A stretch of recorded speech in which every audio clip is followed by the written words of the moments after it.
దేవునికి మహిమ కలుగునుగాక. మీ అందరికీ హృదయపూర్వక వందనాలు తెలియజేస్తూ, మరి పరిశుద్ధ గ్రంథము ప్రకటన గ్రంథంలో నుంచి 1వ అధ్యాయము మొదటి 3 వచనాలను మనం చదువుకొని ధ్యానించుకుందాము. యేసుక్రీస్తు తన దాసులకు కనపరచుటకు దేవుడు ఆయనకు అనుగ్రహించిన ప్రత్యక్షత.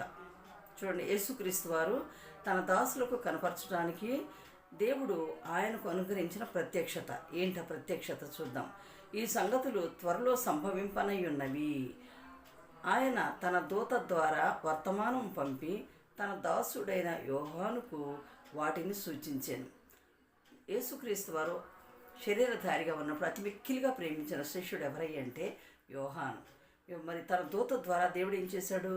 యేసుక్రీస్తు తన దాసులకు కనపరచుటకు దేవుడు ఆయనకు అనుగ్రహించాడు. తండ్రి అయిన దేవుడు యేసుక్రీస్తును శరీరధారిగా పంపారు కదండి. యేసుక్రీస్తు వారు తన దాసులకు కనపరచుటకు, అంటే ఆయన శిష్యులకు కనపరచడానికి ఈ సంగతులు త్వరగా సంభవింపనై ఉన్నవని ఆయన ఏం చేశాడు?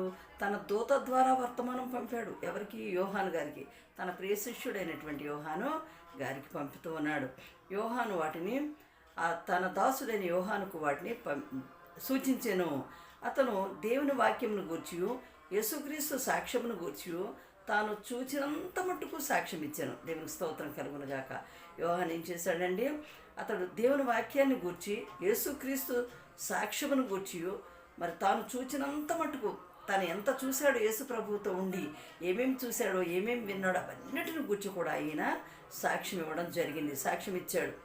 సమయం సమీపించినది కనుక ఈ ప్రవచన వాక్యములు చదువువాడును. చూడండి, సమయం సమీపించింది. రాకడి దినాల్లో ఉన్నాము, ఉగ్రత దినాల్లో ఉన్నాము మనం. చూడండి, ఈ వాక్యములు చదువువాడును వాటిని విని మరి ఇందులో వ్రాయబడిన సంగతులను గైకొని వారును ధన్యులు అంటున్నాడు. దేవునికి స్తోత్రం కలుగును గాక.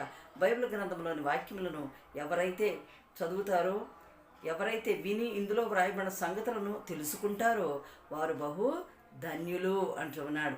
దేవునికి స్తోత్రం కలుగునుగాక. దేవుడిచ్చిన కొద్ది మాటలు దేవుడు దీవించి ఆశీర్వదించునుగాక. ఆమేన్.